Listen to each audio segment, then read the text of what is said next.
this is Hiba Ashraf. Welcome to Diksha classroom. So in this video, we'll be discussing the latest previous year question from the topic Teaching Aptitude. So directly moving to the question, here's the first one. First, I have to read it out for you. Identify from the following those features of key behaviors which are contributive to the effectiveness of teaching. So here the key term in this question is key behaviors. We have to find out the correct key behaviors of teaching. So 5 codes are given like lesson clarity, questioning, probing, teacher task orientation, engagement in the learning process. What you have to do is you have to select the correct option containing the correct codes. Okay. So let's see. Here the key term is key behaviors. First we have to discuss about what are the key behaviors and helpful behaviors of teaching. Theoretically speaking, behaviors which can affect teaching can be divided into two. There are key behaviors and there are also helpful behaviors. So two kinds of behaviors will influence teaching learning process. Some are key behaviors and some are helpful behaviors. Now, what is meant by key and helpful behaviors? Key behavior means, a behavior which is necessary for teaching to happen. So, those are the behavior which are necessary, or we can say these behaviors are required for a teaching learning process to happen. So, those kind of behaviors can be called as key behaviors. Now, there are another set of behaviors which is known as helpful behaviors. As the term says, these are helpful behaviors which are not necessary for teaching learning process, because teaching can happen without these helpful behaviors. But if there are some helpful behaviors, these kind of helpful behaviors, if these helpful behaviors are present in a teaching situation, then the teaching will be more effective. So that is the use of helpful behaviors. So key teaching behavior means behaviors which are necessary or precondition for the teaching process. But helpful behaviors are not necessary in nature, but if there are these kind of behaviors, it will make the teaching learning process a good one. Okay. It's very easy to study key and helpful behaviors because there are a total of 5 key behaviors in teaching, and similarly there are 5 other helpful behaviors in teaching. So it's a 5 to 5 case. Okay. So I'll just say the 5 key behaviors, which are the key behaviors. I'll not be explaining it in detail, but I'm sure you will understand it because those are very simple. So there are 5 key behaviors. Like one is there in the option itself. In the code itself, which is lesson clarity. Lesson clarity is an important prerequisite or a precondition and necessary factor for teaching. Then instructional variety, which method is used by the teacher to present the content in a particular classroom situation. That is what is instructional variety is. It is also a key behavior in teaching. Then teacher task orientation, how much time a teacher can devote to teaching process apart from all the other informal things like taking attendance and all. Okay, so this is what teacher task orientation is. This is another key behavior. Then engagement in the learning process by the student. This is about how much time a student can devote to learning apart from the other informal context in a classroom. So this is known as engagement in the learning process. And finally, the 5th key behavior is student success rate. Okay, student success rate, which means, how much a student understood about what the teacher has been taught to the students. So how much content clarity is there to the student, and this can be assessed by the number of errors the student will make while doing a homework or other further assignments and all. So this is what success rate is. This is another key behaviors which determine the effectiveness of teaching. Okay, so these are the 5 key behaviors. I'll repeat it once more. 5 key behaviors are lesson clarity, instructional variety, teacher task orientation, engagement in the learning process, and student success rate. And there are helpful behaviors. I'll not be discussing it in detail. So some helpful behaviors are Using students' ideas and contribution while teaching is a helpful behavior. A teaching can happen without asking students' ideas and opinions, but if a teacher does so, it'll make a teaching process good or much more effective, you can say. Then structuring means, the organizing of the content that has to be present to the students. Then questioning, a teacher can use a different kind of questioning during a session or after a session, which will ensure the content clarity and comprehensive level to the of the students. Then probing means, kind of statements which can use to obtain the information or knowledge level from the students. So these are the statements used by teacher. So probing is also another helpful behavior in teaching. And last, or the fifth helpful behavior, is teacher affect, which means the nurturing relationship possessed by the teacher towards the student. So that is what teacher affect means. So these are the helpful behaviors. Now the question is about what are the key behaviors in teaching. So now we know what are the key behaviors. We know lesson clarity is an important necessary condition, a precondition, prerequisite for teaching. So lesson clarity is in. Then questioning, implying fact and concept-based question. We know questioning is a helpful behavior which is not necessary. A teaching can happen without questioning, without doing questioning to the students. So yeah, we can exclude this option as it is a helpful behavior. Then probing. Probing means the statements used by teacher, right? So probing is also an helpful behavior, not a key behavior. So we can exclude this one also.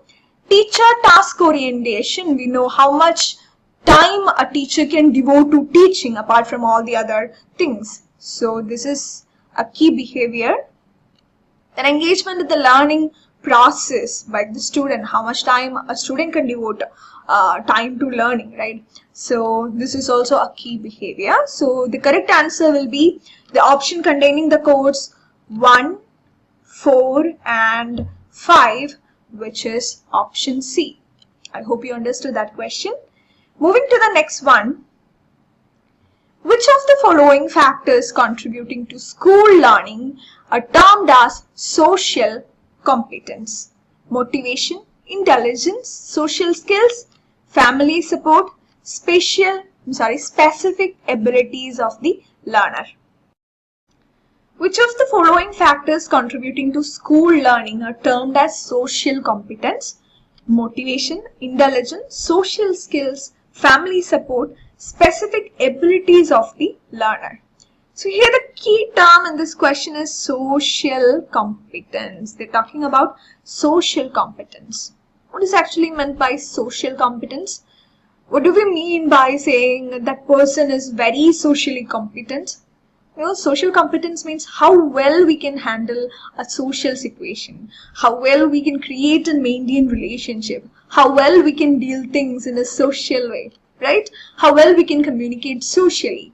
So how well we can interact in a social situation. So all these the social skills is there in the social competence. So when we say someone is really social competent, we mean that that person can handle social situation very well, that person can handle relationships very well, and communicate in a social situation very well. So that is what social competence is. Now we have to select the factors which influences social competence, or which are the constituents of social competence. So here the first code is motivation. Motivation is a necessary thing in social competence. It is a very important factor which can contribute to social competence, which means motivation can be of two types. There are internal motivation and external motivation. Both these motivations can be present in a person. Some things we do, some things we say will be based on the intrinsic motivation or internal motivation, we could say. So the intrinsic or internal motivation means something that motivate us from the inside. So we'll be doing something intrinsically motivated because that particular task or that particular thing will be giving us so much happiness and satisfaction. So these are only for the sake of our internal things, so intrinsic things. And there are some other things which we usually do for extrinsically rewarding things, which is on extrinsic motivation, like to get rewards or prize or money, like extrinsic things or some external things. So these kind of activities are based on extrinsic motivation. So our level of motivation, whether it can be intrinsic or extrinsic, so this extrinsic is depending upon the societal structure and relationship, which is clearly connected to social competence, we could say. So motivation is somehow related to social competence. Now, intelligence can be affected by one's cultural and societal norms. Yes, true, but the major part of the intelligence is considered as a product of hereditary or an inherited thing. So we cannot say intelligence is directly connected to a societal thing. So we can exclude it. Now the third one, social skills. Definitely we know social skills are the core part of having a social competence. So yes, social skills are also in, by social skills it means how well we can communicate with others, how well we can, maintain a relationship, those kind of things, which those are social skills. Then family support. Family support is also an important factor which can influence social competence, because the family we are in, the existing familial situation and factors can affect our social competence. So family support is also a social factor. This is also in. Then specific abilities of the learner. When we talk about specific abilities and potentials, we are majorly focusing on the personal or internal features or characteristics of the learner, which are not that much influenced by societal and cultural setting. So just like intelligence, specific abilities and potential of the learner or the student will be definitely having some kind of connection with social competence, but those are not a direct connection, but an indirect connection. So the direct connected factors which can influence social competence here in this question are motivation, social skills, and family support. So the correct answer is the option containing the codes 1, 3, and 4. I hope you understood the question well.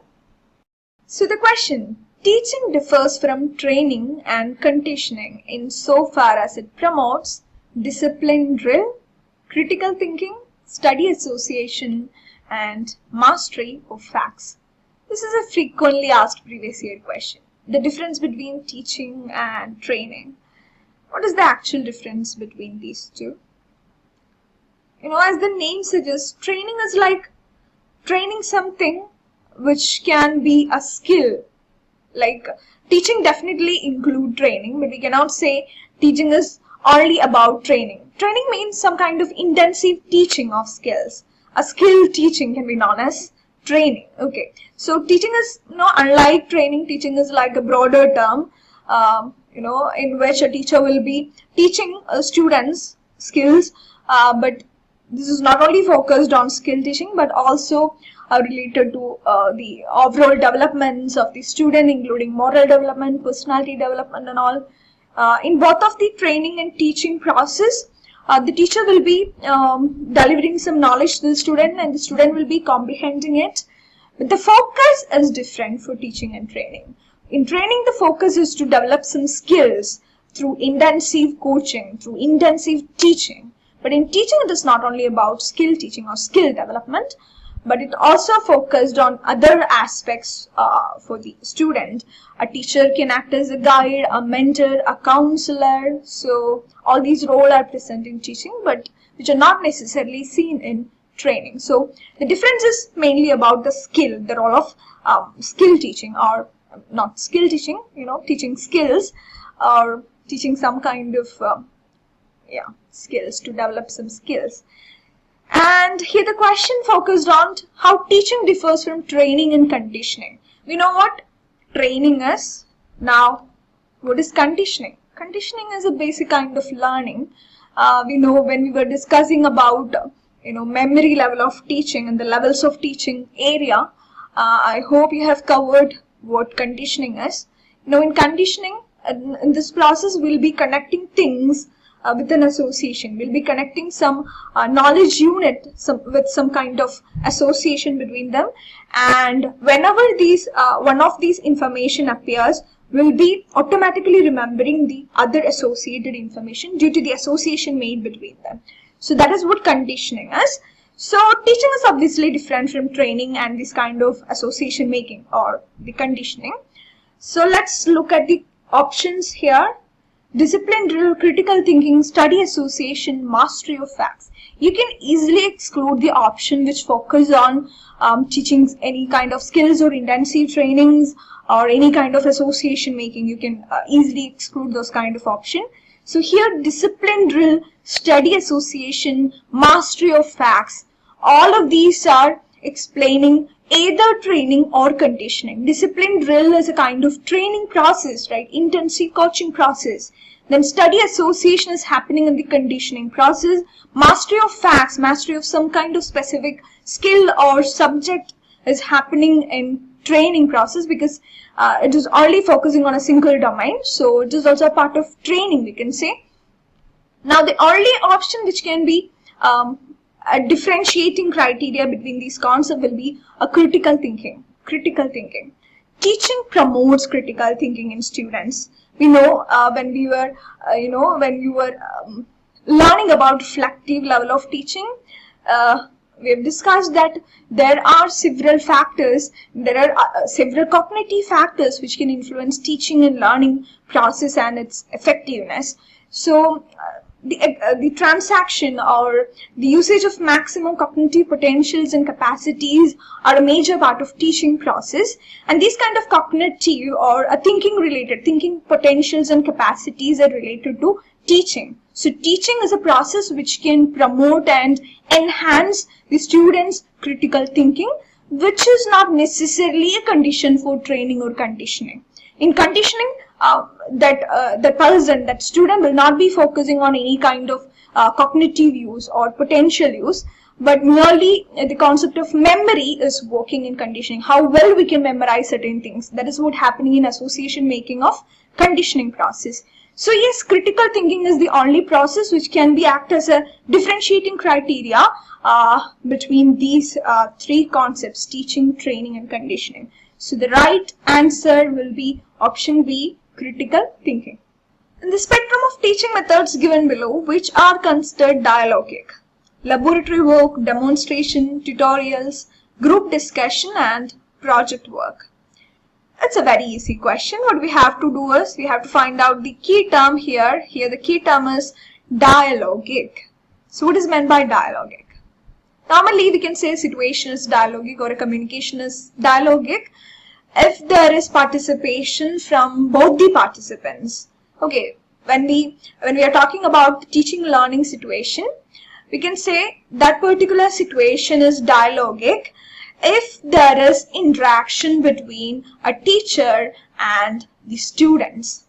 So a kind of two-way communication or a mutual communication or a reciprocal communication in the classroom situation can be known as dialogic. Now what we have to do is we have to select the classroom situation or kind of teaching which includes this kind of two-way communication between the teacher and the student, or simply dialogic in nature. So let's discuss the options one by one. The first code is laboratory work. As we know, laboratory work is not a situation where a student and a teacher can interact in a reciprocating way or in a mutual way. There will be not that much interaction in a laboratory situation. So yeah, this cannot be considered as dialogic. So laboratory work can be excluded.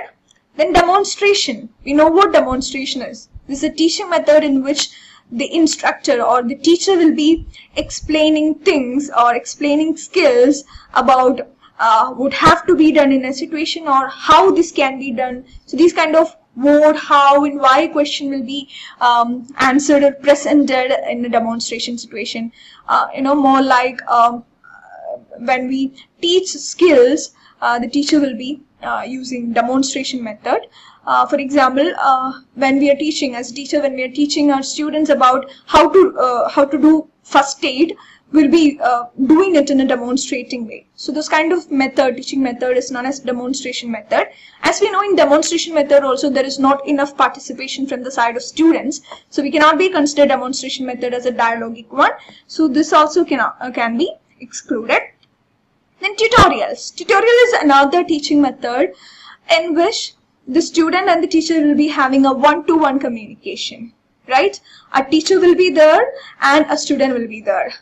A student for a teacher, okay, or a teacher will be dealing with only a very short number of students. So one-to-one communication will be present between the teacher and the student. Here the teacher will not be teaching a large number of students, a large number of people, but a teacher will be dealing with only one or a very small size of students, small number of students. So there will definitely be an interactive way of dealing things. So it can be considered as a dialogic one because it's a one-to-one method of teaching. So yes. Then group discussion, obviously this is a dialogic one because group discussion cannot happen if there is not a discussion between a teacher and a student and between student and the students. So what happens in group discussion is almost 100% a dialogic one. So we can also select this option. Then project work. Project work is an individual work which is done by the student. The role of teacher and the continuous interaction between the teacher and the student is absent in project work. Here the role of the teacher is to give a particular topic or to give a particular research problem to the student, and the student will be doing the major part in this learning process. So it is like an individual learning procedure, which is not necessarily a dialogic one because the role of teacher is very limited in this kind of thing. So project work is also can be eliminated. So the remaining option which can be selected in this question as dialogic is code number 3 and 4. So the correct answer will be yes, option A. I hope you understood that one. So yes, that's all for now. I hope you understood all the concept we discussed in this particular video. If you have any doubts or need clarification, you can comment on the comment section. Thank you so much.